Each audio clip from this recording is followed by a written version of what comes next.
ବର୍ତ୍ତମାନ ଆମ ପାଖରେ ଆସି ପହଞ୍ଚିଛନ୍ତି। ଏଇଟା ହେଉଛି କଟକ ଜିଲ୍ଲା ମାହାଙ୍ଗା ବ୍ଲକ ଉଷୁମା ଗାଁର ମାଳିକା ବର୍ଣ୍ଣିତ ଗୋବର ନଦୀ କୂଳରେ ଅବସ୍ଥିତ ଶ୍ରୀ ଶ୍ରୀ ଶ୍ରୀ ଅନନ୍ତ ଶମ୍ଭୁ ପୀଠରେ ଶାରଦା ବାବା ଏବଂ ଅରୁଣ ବାବା ଅନ୍ୟାନ୍ୟ ଭକ୍ତବୃନ୍ଦ ଆସିଛନ୍ତି, ସାଧୁସନ୍ଥ ମଧ୍ୟ ଆସିଛନ୍ତି। ଆମେ ପ୍ରଥମେ ବୁଝିବା ଯେ এই ପୀଠକୁ ଆସିଛନ୍ତି ପୂର୍ବରୁ ମଧ୍ୟ ଶାରଦା ବାବା ଆସିକି ଅନେକ କଥା କହିଥିଲେ এই ବାବଦରେ, ତ କିଛି ବିଗତ ଘଟଣା ଘଟିବ ଏବଂ ଅରୁଣ ବାବା ମଧ୍ୟ ଆସିଥିଲେ। ସେ ପ୍ରଥମେ ଯେତେ ଦେଖିଲୁ ନେମାଳରେ ଥିଲେ, ହଠାତ୍ ଆସି ପହଞ୍ଚିଲେ। ସେ କହିଲେ ମାଙ୍କ ନିର୍ଦ୍ଦେଶ ଯାହା ବି ହଉ, ସେ ପରବର୍ତ୍ତୀ ଏପିସୋଡରେ ଆମର ପୂର୍ବରୁ ଯୋଉ ହେଇଥିଲା ସେ ସବୁ ଜାଣିଛନ୍ତି। ଆମେ ଏବେ ପଚାରିବା ପୁଣି ଆସିଛନ୍ତି, ଆଜି ଏଇ ପୀଠକୁ ଆସିଛନ୍ତି, କଣ ଏଇ ପୀଠରେ ଯୋଉ କହିଥିଲେ ତ ଭବିଷ୍ୟତରେ କିଛି ଘଟଣା ବା ଦେଖାଯିବ, ଅନେକ କିଛି କାର୍ଯ୍ୟକ୍ରମ ରହିଛି, ତ ଏବେ କଣ କହିବେ ଆକୁ ନେଇ ପୀଠରେ କଣ ଆଗକୁ ରହିବ? ପ୍ରଥମେ ଶାରଦା ବାପା କହିବେ। ଜୟ ଜଗନ୍ନାଥ, ଜୟ ମହାଦେବ। ତେଣୁ ଯୋଉଠି କିଛି କାର୍ଯ୍ୟ ଆରମ୍ଭ ହୋଇଥାଏ, ଭବିଷ୍ୟତ ପନ୍ଥାକୁ ନିର୍ଦ୍ଧାରଣ କରିକିରି କୌଣସି କାର୍ଯ୍ୟ କରାଯାଏ ନାହିଁ। ଆମେ ଦେଖିଛେ ମତଙ୍ଗ ମୁନି ଶବରୀକି କହିଥିଲେ, କହିଲେ ହେ ଶବରୀ, ମୁଁ ଇହଧ୍ୟାମ ତ୍ୟାଗ କରୁଛି, ତୁ କିନ୍ତୁ ବିଶ୍ୱାସ ରଖିତା, ନିଶ୍ଚିନ୍ତ ଭଗବାନ ରଘୁନାଥ ରାଜୀବେନ୍ଦ୍ର ଲୋଚନ କାଣ୍ଡ କୋଦଣ୍ଡ ଧାରଣ ପ୍ରଭୁ ମର୍ଯ୍ୟାଦା ପୁରୁଷୋତ୍ତମ ରାମ ଇଏ କୁଟୀରକୁ ନିଶ୍ଚିନ୍ତ ଆସିବେ। ଚର୍ମ ଚକ୍ଷୁରେ ତୁ ତାଙ୍କୁ ଦର୍ଶନ କରିବୁ, ତୁ ଧନ୍ୟ ହେବୁ, ତୁ ପବିତ୍ର ହେବୁ। ଶବରୀ ଗୁରୁଙ୍କ ବଚନକୁ ବିଶ୍ୱାସ କରିଥିଲେ, ଅପେକ୍ଷା ମଧ୍ୟ କରିଥିଲେ। ପ୍ରତି ଦୈନିକ ସିଏ ଫୁଲ ତୋଳନ୍ତି, ପ୍ରତି ଦୈନିକ ଫଳ ତୋଳନ୍ତି, ପାଚିଲା ଫଳ ମଧ୍ୟ ତୋଳନ୍ତି, ତାକୁ ଦାନ୍ତରେ ଚାଖନ୍ତି, କାଳେ ପ୍ରଭୁଙ୍କୁ କଞ୍ଚା ହବ, ଦାନ୍ତକୁ କଷ୍ଟ ହବ, ସାଇତିକିରି ରଖନ୍ତି। ସିଏ ଅପେକ୍ଷା କରିଥାନ୍ତି। ଏମିତି ଦିନ ପରେ ଦିନ ଯାଏ, ଋତୁ ପରେ ଋତୁ ଯାଏ, ମାସ ପରେ ମାସ ଯାଏ, ବର୍ଷ ପରେ ବର୍ଷ ଯାଏ, କିନ୍ତୁ ଦିନେ ପ୍ରଭୁ ଶ୍ରୀରାମ ଆସିଲେ। ତେଣୁ ଭକ୍ତ ଭକ୍ତି କରେ କଣ ପାଇଁ ନା ପ୍ରଭୁଙ୍କୁ ପ୍ରାପ୍ତି ହେବା ପାଇଁ, ପ୍ରଭୁଙ୍କ ଲୀଳାରେ ନିଜକୁ ସାମିଲ କରିବା ପାଇଁ, ପ୍ରଭୁଙ୍କ ଠାରୁ ସିଏ ଆନନ୍ଦ ପ୍ରାପ୍ତ କରିବା ପାଇଁ ଅପେକ୍ଷା କରିଥାଏ। ତେଣୁ ଭୀମ ବହି ଲେଖିଲେ, ଚିତ୍ତ ବୃତ୍ତି ଦେଇ ପ୍ରଭୁ ପାଦ ଧ୍ୟାଇ ରହି ଥାଅ ଲଞ୍ଚପଣେ, ଭକ୍ତଙ୍କ ବାସନା ଶୂନ୍ୟ ବାସି ବିନା ବୁଝିବାକୁ ନାହିଁ ଜଣେ। ଭକ୍ତ ବାସନା କରିଛି, ଆଜି ଅର୍ଜୁନ ବାବୁଙ୍କର ବାସନା ଅଛି, ପ୍ରଭୁ ଅନନ୍ତ ଶମ୍ଭୁଙ୍କ ଲୀଳା ହବ। ତେଣୁ ଭକ୍ତ ଭଗବାନ ହେଲେ ଅନନ୍ତ ଶମ୍ଭୁ, ଭକ୍ତ ହେଲେ ଅର୍ଜୁନ ବାବୁ। ତେଣୁ ତାଙ୍କର ଭାବନା, ତାଙ୍କର ଚିନ୍ତା, ତାଙ୍କର ଚେତନା, ତାଙ୍କର ନିବେଦନ ପ୍ରଭୁଙ୍କ ପାଖରେ ପହଞ୍ଚିବ, ପ୍ରଭୁ ଲୀଳା ପ୍ରକଟ କରିବେ। ପ୍ରଭୁ ଲୀଳା କରୁଛନ୍ତି, ଯଦି ଲୀଳା ନ କରିଥାନ୍ତେ ଆମେ ତାଙ୍କ ବିଷୟରେ କିଛି କହିନଥାନ୍ତେ, ଆମେ ଏଠି ଉପସ୍ଥିତ ହେଇନଥାନ୍ତେ। ପ୍ରଭୁ ତାଙ୍କର ସବୁ ସମୟ ଲୀଳା କରୁଛନ୍ତି, ପ୍ରଭୁ ପ୍ରତି ମୁହୂର୍ତ୍ତେ ଲୀଳା କରୁଛନ୍ତି। ସେ ଲୀଳାକୁ ବୁଝିବା ପାଇଁ ଗୋଟିଏ ଆତ୍ମା ଶୁଦ୍ଧ ଦରକାର। ସେ ତାକୁ ଦେଖିବା ପାଇଁ ଚର୍ମ ଚକ୍ଷୁ ନୁହେଁ, ଜ୍ଞାନ ଚକ୍ଷୁର ଆବଶ୍ୟକ। ହେଲେ ଫେଡ଼ି ମାୟାବନ୍ଧ ଜ୍ଞାନ ନେତ୍ରେ ଦେଖ, ତାକୁ ଏ ଚର୍ମ ନେତ୍ରରେ ଦେଖା ଯାଇପାରିବ ନାହିଁ, ତାକୁ ଜ୍ଞାନ ନେତ୍ରରେ ଅନୁଭବ ସୂତ୍ରରେ ଦେଖିବାକୁ ପଡିବ। ତେଣୁ ଆମେ ଗୋଟିଏ କହିବା ଏଠି 24 ମସିହାରେ ଏହା ହବ, 25 ମସିହାରେ ତାହା ହବ, 26 ମସିହାରେ ତାହା ହବ, ଏସବୁ କହିବାର କୌଣସି ଆସ୍ପର୍ଦ୍ଧା ଆମ ମାନଙ୍କ ଭିତରେ ନାହିଁ। କାହିଁକି ନା ଅଚ୍ୟୁତାନନ୍ଦ ଯିଏ ସବୁ ଠାରଗାର କଥା କହିଥିଲେ, ସେ ମଧ୍ୟ ତାଙ୍କ ମାଳିକାରେ କହିଛନ୍ତି, ସମକୁ ବିଷମ କରନ୍ତି, ବିଷମକୁ ଯେ ସମ, ତାଙ୍କ ଇଚ୍ଛା ହେଲେ ହୋଇବ ଲୀଳା ଶୂନ୍ୟ ଅଙ୍କଣ। ତେଣୁ ସିଏ ହବାଟାକୁ ନହବା କରିବେ, ନହବାଟାକୁ ମଧ୍ୟ ହବା କରିପାରନ୍ତି। ତେଣୁ ତାଙ୍କର ସେ ପ୍ରେରଣା ରୂପରେ ଆଇଛନ୍ତି। ଅନୁଭବ ସୂତ୍ରରେ ଅର୍ଜୁନ ବାବୁଙ୍କର ଆସିଲେ ଯେ ଏଠି ମୁଁ ଅନନ୍ତ ଶମ୍ଭୁଙ୍କୁ ଏଠି ସ୍ଥାପନ କରିବି, ଏବଂ ତାଙ୍କ ମାଧ୍ୟମରେ ପ୍ରଭୁ ଆଜି ଏଠି ପ୍ରକଟ ହେଇଛନ୍ତି। ଏଠି ଅନେକ ନାମ ଯଜ୍ଞ ହେଲାଣି, ଅନେକ ସାଧୁ ସନ୍ଥ ମାନେ ଆସୁଛନ୍ତି, ଅନେକ କଥା ଘଟି ଯାଇଛି। ତେଣୁ ଆଗାମୀ ସମୟରେ କଣ କଣ ଲୀଳା ହବ, ତାକୁ ସେ ଲୀଳାକୁ ଏ ନେତ୍ର ଦେଖିବା ପାଇଁ ପ୍ରତି ମୁହୂର୍ତ୍ତରେ ତାଙ୍କ ପାଦର ତଳେ ଆମେ ଯେତିକି ନିଜକୁ ନିଉଛାଳି କରିବା, ସମର୍ପିତ କରିବା, ସେତିକି ଲୀଳା ଆମେ ଦେଖିବା। କାହିଁକି ନା ଏଇ ତ ଯୁଗାନ୍ତ ସମୟ ଆସି ପହଞ୍ଚିଛି ଘୋର କଳିଯୁଗରେ। କଳିଯୁଗରେ ବହୁତ ମାୟା ଜଞ୍ଜାଳ ଥିଲେ ମଧ୍ୟ ପ୍ରଭୁ କୃପା ହଉଛି ସହଜ। କଳିଯୁଗ ସମଯୁଗ ଆନେ ଯୁଗ ନାହିଁ, ଯୋ ନର କରହିଁ ବିଶ୍ୱାସ। ଗୋସ୍ୱାମୀ କହିଲେ କଳିଯୁଗରେ ପ୍ରଭୁଙ୍କ କୃପା ମଧ୍ୟ ଅତି ସହଜରେ ହେଇପାରେ। ତେଣୁ ହେ ସଜ୍ଜନ ବୃନ୍ଦ, ଆପଣ ମାନେ ଯଦି ଓଡ଼ିଶାର ଯେଉଁ ସ୍ଥାନରୁ ଦେଖୁଛନ୍ତି, ତଥା ଆମକୁ ମଧ୍ୟ ଆପଣ ମାନେ ଅନେକ ଭଲ ପାଇବା ଦେଇଛନ୍ତି। ତେଣୁ ଗୋଟେ ଲୀଳା ହବା ପାଇଁ ହେଲେ ବହୁତ କଥା ଦେଖାଯାଏ। ତେଣୁ ମୋର ଅନୁଭୂତି ଏବଂ ଇଏ ପୀଠର ଅନୁଭୂତି କଥାକୁ ମୁଁ ସଂକ୍ଷେପରେ କହିବି। ଯେତେବେଳେ ଅର୍ଜୁନ ବାବୁ ଆମ ଆଶ୍ରମକୁ ଯାଇଥିଲେ, ମୁଁ ଯୋଉ ଆଶ୍ରମରେ ରହୁଛି ବାଞ୍ଛାବଟ ନିକଟରେ, ସେତେବେଳେ ପ୍ରାୟ 200 ଲୋକ ସେଠି ଉପସ୍ଥିତ ଥିଲେ। ଏବଂ ତାପରେ ସିଏ ସନ୍ଧାନ ପ୍ଲସରେ ଆମର ବ୍ରହ୍ମାଣ୍ଡର ଚିକିତ୍ସା ସେବାର ଭିଡିଓ ଅନବରତ ସେବା ମାଧ୍ୟମରେ ପ୍ରଦାନ କରିଥିଲେ। ସିଏ ଭିଡିଓ ଦେଖିକିରି ମଧ୍ୟ ଆଜି ମଧ୍ୟ ବହୁତ जगार भक्त मैंने आसुंच ता ब्रह्मांडर प्रभाव विस्तारित होती तेणु कहबार तात्पर्य हूँ कौन भक्त भगवान गुरु शिष्य ज्ञानी जोगी साधु सन्थ जिते एकत्र हुंती प्रभु लीलाटा गोटे माने गोटे केतकी फूलर बासना भली चारिआड को से विच्छोरित हो जाए। आपण मैंने आज आमको अजस्र श्रद्धा ढाली देइछंती अजस्र भल पाइबा देइछंती। आज मोटिके आसीबा कथा सकाळ 7टारू जो माने वीडियो माध्यम देखुते भक्त माने आज बहुत लोक आज उपस्थित हेले बेसी नाहंती 50 रु 60 लोक बेसी कथा कहबानी उपस्थित हेले 5 मिनिट समय देला बाहरला बेलू आमको प्राय 1:30 2टा पाखापाखि आमको होगा बाहर कि भाव में तेणु आपण मान श्रद्धा सहानुभूति भल पाइबा अच्छी आपण मानू भल बाट को नवाई अर्जुन बाबूर प्रयास महापुरुष को चिंता चेतना करंतु विश्वास करंतु बुझंतु भावधारा अनेक रूप से प्रभुंकर कथा प्रचार हब अनंत कहले अंत न पाइबे अनंत अनंत अनंत कहले सी कहले अनंत कहवा भली प्रभु कथा अनेक भक्त मान मुखरे प्रभु कथा विभिन्न भाव में आज लोक समाज को आसूची ता भीतर आपण सार तत्व को ग्रहण करंतु यह हूँ मोर निवेदन। ये पीठर जहाँ अनुभूति अनुभव आसूची निश्चिंत ये पीठरे आगामी समय धीरे धीरे लीला प्रकाश हेब प्रभु को लीला सब धीरे धीरे हुए जगन्नाथ आसती पहंडी करी कहले आगे चले बलभद्र पछे चांद मुई पछरे आसे कालिया गहल लगाई तो प्रभुर लीला सब धीरे धीरे हुए जोटा हट चमट से हठात हठात रही जाए ये हूँ कथा तो ये लीला धीरे धीरे आरंभ हेब लीला उदय हेब लीला चहटिब गह गह छतियारे श्रीरंगा चरणे खटिबे समस्ते सेवक होइबु थरे तेणु सेवकटी आम हेले लीला आम निश्चित सामिल हो पारिबा यहाँ ही महापुरुषंकर आप्त वाक्य जय जगन्नाथ जय जगन्नाथ जय जगन्नाथ। बाबा आपण आस्ते से समय कहते क्षेत्र में 2023 आस्ते पदार्पण करते प्रथम बाहर माने ये आरंभ होता प्रथम करी आपण आस्ते तो 24 को कहते 24 रु लगे आरंभ हो जाए से भी वास्तविक घटना आस्ते आस्ते हूँ लोक मैंने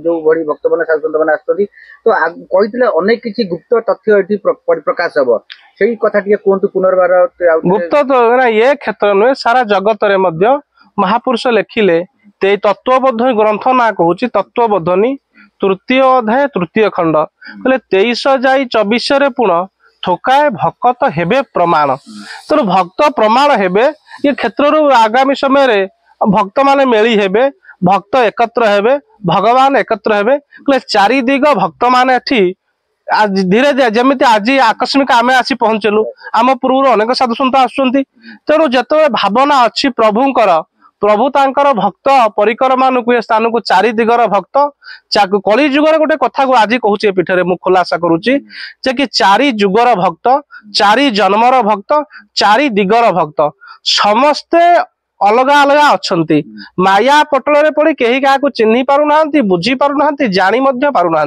समस्ते चिन्हा पड़े जना पड़े चिंता चेतना रे पड़े तो भक्त माने मेल हेबे किए कोठु आछंती आमे ता काहाकू अवज्ञा करि परिबा नै समस्ते भक्त एकाठी हेले प्रभुंकर हरिधुनी संसार रे पड़िबा उछुड़ी तो सबु भक्त चारि जुगर भक्त चारि जन्मर भक्त चारि दिगर भक्त समय में स्थान स्थान एकाठी हेबे वो सी स्थान मानक भीतर ये स्थान अन्यतम बड़ कथा शुण जानुवे जेहेतु मालिका आमर जो चैनल जो चली जेहेतु शारदा बाबा कहते ये चारि दिगर एवं चारि जुगर चारि जन्मर जन्मर समस्त भक्त ये आसवे माने अन्य क्षेत्र को आसवे अन्यतम क्षेत्र तो जदि कहबा बाबा एटू गोबरी नदी प्रत्येक बांकर जो अच्छी पीठ मान सब रही चित्रतोला कह जाए प्राची कह जाए मु कहूची प्राची कूल 12 महादेव 12 माधव सब अच्छंती ये नदी गुड़िक हूँ पुण्य तुया नदी गोबरी नदी हूँ गोवर्धन ऋषि तर्पण जल नदी सृष्टि हबारु ना गोबरी नदी अच्छी तेणु ये जरिया नदी अच्छी तेणु ये विरूपा महानदी धार तेणु ये कथा भितर तो हूँ महांगा अंचल कटक जिला जहाँ जगन्नाथ दास कहते कटक जिले में कल्की लीला हम कौन ना कली कहानी चतुर्थ अध्याय जगन्नाथ दास लिखिले कौन କହିଲେ କମଳ ପୁରେ କମଳ ଆସନ କିଙ୍କଟ ନଗରରେ ହେବୁ ପ୍ରକାଶ କଟକ ଅମରାବତୀ ଯେ ପୁର କରେ ଦେଖିବୁ ଉଦୟ ବ୍ରହ୍ମ ଏ ପଦଟି ଅଛି। କଫେରେ ହାରିଦାସ ମଧ୍ୟ କହିଲେ ସାରଳା କରିବେ କୁଟଲ ବଉଳ। ଆମର ଜଗତସିଂହପୁର ଜିଲ୍ଲା ହଉଛି ସାରଳା ମଣ୍ଡଳ। ଇଏ ସାରଳା ମଣ୍ଡଳରୁ ଆମେ ଆସିଠି ପହଞ୍ଚିଲୁ ମାଙ୍କ ପାଖରୁ। ଆମ ନାଁ ମଧ୍ୟ ଶାରଦା ବାବା। ତେଣୁ ସାରଳା କରିବେ କୁଟଲ ବଉଳ। କୂଟ ଅର୍ଥ କଣ? ଦେବକୂଟ, ଦେବତାଙ୍କର ମାୟା। ଗୋଟିଏ କୂଟ ଅର୍ଥ ଗୋଟେ ପରିବର୍ତ୍ତନ।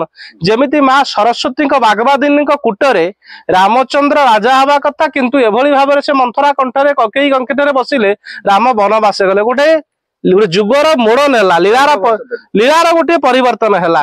ତେଣୁ କୂଟ ହବ ଲୀଳା। କଟକ ସାରଳା କରିବେ କୁଟଲ ବଉଳ, କଟକ ଲାଗିବ ଲୀଳା। ଇଏ କଟକ ଜିଲ୍ଲା। ତ କଟକ ଜିଲ୍ଲାରେ ମଧ୍ୟ ନେମାଳ ଗାଦି ଅଛନ୍ତି। କଟକ ଜିଲ୍ଲାରେ ଅନେକ କଥା ଅଛି।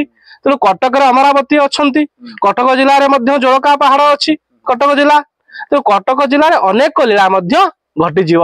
ତ ଏ କ୍ଷେତ୍ରରେ ମଧ୍ୟ ସେ ସବୁ ଲୀଳା ଘଟିବ, ଏ କ୍ଷେତ୍ରରେ ମଧ୍ୟ ଲୀଳା ଘଟିବ। ଆଚ୍ଛା, ଯଦି କହିବା ଯୋଉ ଲୀଳା କଥା କୁହାଉଛି, କଳ୍କି କଥା କହିଲେ, କଟକରେ କଳ୍କିଙ୍କ ଲୀଳା ଯୋଉ କଟକ ମାଳିକାର ପ୍ରମାଣ ଅଛି, ସେ କଳ୍କି ହୁଅନ୍ତୁ, ପଞ୍ଚସଖା ହୁଅନ୍ତୁ, ଅନ୍ୟ ଯୋଉ ଦେବାଦେବୀ ଏଇ ପୀଠକୁ ଆସିବାର କିଛି ଅଛି କି ସେମିତି ଜଣାପଡୁ ଏଇ କ୍ଷେତ୍ରରେ? ଶୁଣନ୍ତୁ, ଗୋଟିଏ କଥା ଶିଶୁ ଅନନ୍ତ କହିଲେ ଅଷ୍ଟରତ୍ନ ମାନେ ପଥେ ପଡିଥିବ କେହି ନ ଛୁଇଁବେ ତାକୁ, ମିଥ୍ୟା ବୋଲି କରି କେବଳ ପଦାର୍ଥ ପଚାରିବେ ଆକୁ ତାକୁ। ତେଣୁ କହିଲେ ସେ କହିଲେ ଯେତେବେଳେ ସମୟରେ ବର୍ତ୍ତମାନ କେହି କାହାକୁ ବିଶ୍ୱାସ କରୁନାହାନ୍ତି। ମୁଁ ବର୍ତ୍ତମାନ ଗୋଟିଏ କଥା କହିଦେବି, ମନେକର ଅର୍ଜୁନ ସାହୁ ଗୋଟିଏ ଭକ୍ତ, ଲୋକ ହସିବେ କି ବାବା ଆସିଥିଲେ ଟେକିକିରି ଗୋଟେ କଥା କହିଲେ। ତ ସମସ୍ତେ ଭିତରେ ବର୍ତ୍ତମାନ ଭକ୍ତ ଭଗବାନ ହବାକୁ ଗୋଟିଏ କମ୍ପିଟିସନ ଚାଲିଛି। ମୁଁ ଗୋଟେ ଏ ଚ୍ୟାନେଲ ମାଧ୍ୟମରେ କହୁଛି, ଅନେକ ଚ୍ୟାନେଲ ମାଧ୍ୟମରେ ମଧ୍ୟ। ଆଜି ଗୋଟେ ଚ୍ୟାନେଲ ନାଁ ମୁଁ ନେବିନି, ଗୋଟେ ବଡ ଚ୍ୟାନେଲ ଆଜି ମତେ କହିଥିଲା ତା ତରଫରୁ, କାଲି ଦେବାନନ୍ଦ ଥିଲେ ଆମ ପାଖରେ, ସିଏ ମଧ୍ୟ ସାକ୍ଷୀ ଅଛନ୍ତି, ବଡ ଚ୍ୟାନେଲ କହିଥିଲା ଆସିବ ବୋଲି। ମୁଁ ତାକୁ ସମୟ ଦେଇପାରିଲି, ଆଜି ଆଡେ ପଳେଇଲି। ମୁଁ ସବୁ, ତମେ ଅର୍ଜୁନ ବାବୁ ଗୋଟିଏ କଥା ଜାଣିଛ, ସବୁ ଭିତରେ ମୋର ଗୋଟିଏ ହୃଦୟ ଅଲଗା ପ୍ରକାର। ମୁଁ କେବେ କୌଣସି ଜିନିଷକୁ ଭୟ କରେନି, ବିଚଳିତ ହୁଏନି, ଏବଂ ମୋର ଲକ୍ଷ୍ୟରେ ମୁଁ ସବୁବେଳେ ଚାଲେ। ଦେଖନ୍ତୁ, ତୁମ ଚ୍ୟାନେଲକୁ ଧରି ସୁଦୂର କଲିକତା ଶିଆଲଦା ଷ୍ଟେସନ ପର୍ଯ୍ୟନ୍ତ ମଧ୍ୟ ମୁଁ ଯାଇଥିଲି। ସେଟା ମୋର ଗୋଟିଏ ଆବିର୍ଭାବ ଥିଲା, ମୋର ଗୋଟେ ଭାବଧାରା ଭିତରେ ଥିଲା। ମୁଁ କହିବାର ଏବେ ମଧ୍ୟ ମୁଁ ମୋର ଏଇ ବୋଲର ନେଇକିରି 15 ଦିନ 20 ଦିନ ପୂର୍ବରୁ ବୃନ୍ଦାବନ ପଳେଇଥିଲି। ବୋଲର ନେଇଗଲି, କାହିଁକି ନା ମତେ ସେଠି ବୃନ୍ଦାବନ ଯୋଉ 250 କିଲୋମିଟର ଅଛି ବୁଲିବା ପାଇଁ ସୁବିଧା ହବ। ଗାଡି ଭଡା କାହିଁ କରିବେ, ନେଇଯିବି ଯାହା। ତ ମତେ ସବୁ ଗୋଟେ ଆନନ୍ଦ ଲାଗେ। ଆମେ ଦେଖନ୍ତୁ, ଯେତେବେଳେ ଗୋଟିଏ ଜିନିଷର ପ୍ରଚାର ପ୍ରସାର କଲୁ, ଯୋଉ ଭାରତୀୟ ସଂସ୍କୃତିର ପ୍ରଚାର ପ୍ରସାର, ଆମେ ରୋଗମୁକ୍ତ କରିବୁ, ଆମକୁ ଦେଖିକିରି କେତେ ଲୋକ କେତେ ଭେଳିକି ବିଦ୍ୟା ଆରମ୍ଭ କଲେ। ଆଜି ଦେଖନ୍ତୁ, ଆମ ଚ୍ୟାନେଲ, ଆମର ଆଶ୍ରମର ଭିଡିଓ ମଧ୍ୟ ଆସୁଛି ଦେବାନନ୍ଦ ଚ୍ୟାନେଲରେ, ଆମ ନିଜ ଚ୍ୟାନେଲରେ ମଧ୍ୟ। ଆଜି ଆମର ଆଶ୍ରମରେ କୌଣସି ଘଟି ନାହିଁ, ସ୍ୱଳ୍ପତା ଘଟି ନାହିଁ। ଆମେ ଯେମିତି ଥିଲୁ ସେମିତି ଅଛୁ। କିନ୍ତୁ ଆମକୁ ଦେଖି ଯୋଉମାନେ ନିଜେ ନିଜେ ଗୋଟେ ପ୍ରତିଷ୍ଠିତ ହବା ପାଇଁ ମିଥ୍ୟା ଚେଷ୍ଟା କରୁଥିଲେ, ସେମାନଙ୍କର ଅବସ୍ଥା 2 ମାସ 4 ମାସ 6 ମାସ ଭିତରେ ଆଉ ନାଇଁ ଫିଉଜ। ଆମ ପାଖରେ ପୋଥି ଥିଲା, ଆମେ ପୋଥି ପ୍ରଶ୍ନ ଉତ୍ତର କରିଛୁ। ଆମକୁ ଦେଖି ମଧ୍ୟ କିଏ କହିଛନ୍ତି ମୋ ପାଖରେ ପୋଥି ଅଛି, କିଏ କହିଛନ୍ତି ମୋ ପାଖରେ ପୋଥି ଅଛି। କିନ୍ତୁ ସେମାନଙ୍କ ପୋଥି ଯଦି ଅଛି, ତାଙ୍କର କୋଉ ଦିନ ପୋଥି ଦେଖା ହଉଛି, କେତେ ଲୋକ ହଉଛନ୍ତି ଅଛନ୍ତି ନା? ସେ ପୋଥି ଗଲା କୁଆଡେ, ସେ ଲୋକ ଗଲେ କୁଆଡେ। ତେଣୁ ଫଳେ ନ ପରିଚୟତି, ଏଠି କାହାକୁ ସମାଲୋଚନା ଆକ୍ଷେପ କରିବାର ଉଦ୍ଦେଶ୍ୟ ମୋର ନାହିଁ। ତ ମୋ କହିବା କଥା, ଯେତେବେଳେ ଏ ପୀଠରେ ଲୀଳା ହବ, ସାରା ଜଗତ ଜାଣିବ ଏବଂ ଜାଣିବାର ସମୟ ମଧ୍ୟ ଆସିବ। ଏବଂ ଏ ଜାଗାରେ ଯୋଉ ଲୀଳାଟି ହବ, ନିଶ୍ଚିନ୍ତ ଭାବରେ କଣ ହବ, ସିଏ ଯିଏ ମହାପ୍ରଭୁ ଏଠି ବିଦ୍ୟମାନ ଅଛନ୍ତି, ମାଟି ଗଦା ସାଆନ୍ତ, ତାଙ୍କୁ ହୁଙ୍କା କହିଲେ ମଧ୍ୟ ଗୋଟେ ଅଲଗା ଶବ୍ଦ। ଇଏ ହେଲେ ମାଟି ଗଦା ସାଆନ୍ତ ବା ମାଟି ମହାପୁରୁଷ। ଇଏ ଏଠି ଲୁକାୟିତ ଭାବରେ ଅଛନ୍ତି। ତ ପ୍ରଭୁଙ୍କୁ ପାଇଲା ପରେ ଟିକେ କଷ୍ଟ ଆସେ। ଇଏ ପ୍ରଭୁ ଆସିଲା ପରେ ତମ ଚ୍ୟାନେଲଟି କଟିଗଲା, ସନ୍ଧାନ ପ୍ଲସ୍।